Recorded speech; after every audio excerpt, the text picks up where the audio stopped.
C'est comment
exceptionnel.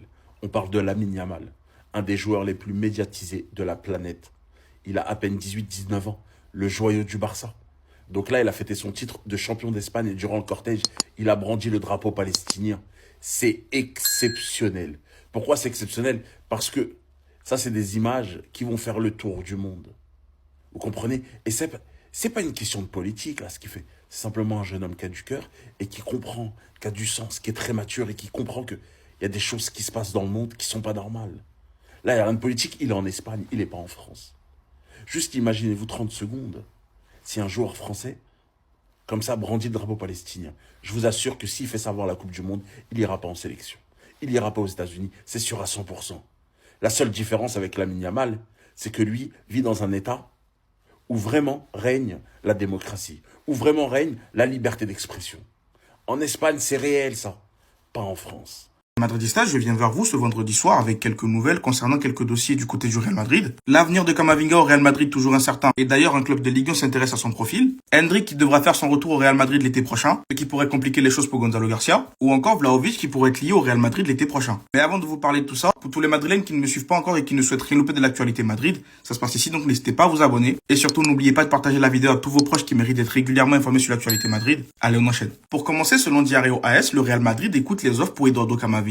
Si une bonne offre arrive, ils la considéreront très sérieusement. L'avenir de Camavinga à ce moment est incertain. Et dans la foulée, Diario AS nous dit également que le Paris Saint-Germain est intéressé par Eduardo Camavinga. Au fond, je me dis que le Paris Saint-Germain pourrait être un bon club pour relancer la carrière de Camavinga. Après, faudra pas se mentir, la concurrence au Paris Saint-Germain est très rude. Mais perso, si j'étais à la place de Camavinga, je partirais du Real Madrid cet été. Parce que j'ai appris que son entourage et lui veulent forcer pour qu'il reste. Mais le problème, c'est que j'ai l'impression qu'au Real Madrid, ça va être compliqué pour remonter la pente. Surtout que si l'occasion se présente, Florentino Pérez n'hésitera pas à recruter un milieu de terrain supplémentaire l'été prochain. Autre information importante, selon Marca, Endrick retournera à Madrid après le dernier match de Lyon, il est de retour. Je suis tombé également sur la conférence de presse de son entraîneur à Lyon, qui disait clairement qu'il y a de faibles chances que Endrick reste à Lyon et qu'il voudra certainement repartir à Madrid. Mais la question que je me pose au final, comment on fait avec Endrick et Gonzalo Garcia dans la même équipe? Oui, vous allez me dire que Gonzalo Garcia est sur le départ, mais le problème c'est que je n'ai pas envie qu'il parte. On a vu qu'il a un profil qui est complètement différent de celui d'Endrick, un profil qui pourra nous être très utile. Si ça ne tenait qu'à moi, Kylian jouerait sur un côté, ce qui te laisse la place pour deux neufs de métier, donc Gonzalo Garcia et Endrick. Troisième et dernière information, selon le journaliste Mate Moreto, Vlahovic a été offert à un top club en Espagne. Il s'agit soit du Real Madrid, soit du FC Barcelone. Ce n'est pas l'Atlético Madrid. Alors peut-être qu'il a été proposé au Real Madrid,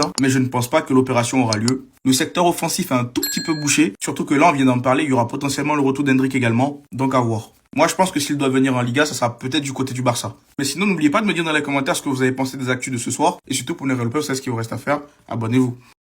Un Real Madrid en crise, en plein naufrage et méconnaissable face à un club relégable. Le Real part en transition avec Camavinga en tête, Brahim se propose comme solution. Carreras aussi, mais la passe de Camavinga est complètement manquée. Nouvelle transition pour le Real avec Camavinga. L'espace est la même instant où nous n'attaque pas la profondeur. Ce qui laisse Camavinga sans solution et casse complètement le rythme de l'action. Alaba est à la relance, Chouameni est pris au marquage, tandis que Camavinga est libre. Mais Alaba insiste sur Chouameni et met son équipe en danger. Carreras perd son 1 contre 1 et Brahim ne vient pas couvrir derrière. Cela laisse un intervalle libre et offre une solution de passe à l'adversaire, et l'action se termine en face à face. Courtois sert Camavinga, Bellingham est libre. Mais Camavinga choisit l'option la plus difficile en trouvant Mbappé qui décroche. Le Real perd finalement la balle. Transition pour le Real.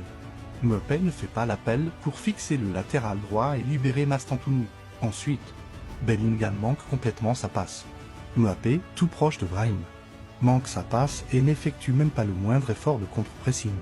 Carrera se fait éliminer en 1 contre 1, même par un ailier de niveau inférieur. Il le défie une nouvelle fois et parvient à mettre Courtois en danger avec une frappe. Les gars, hier, le Kicks pensait être CR7. CR7 qui s'est fait huer, siffler par les Madrilènes. Regardez, il a répondu comment, s'il vous plaît. Regardez comment il est fou, Cristiano Ronaldo. Regardez. Première action, boum! Boum! Quoi, en mode quoi? En mode quoi, en mode? C'est quoi le délire? C'est quoi le délire? Vous n'êtes pas content, vous en demandez? Boum, coup franc. Mais en fait, Mbappé croyait être him. Croyait être ce mec-là. Mais non, allez, boum, triplé. Triplé de CR. En fait, j'ai pas assez respecté Cristiano dans ma carrière, désolé. Quadruplé. Ah vas-y les gars, c'était trop CR, la vérité.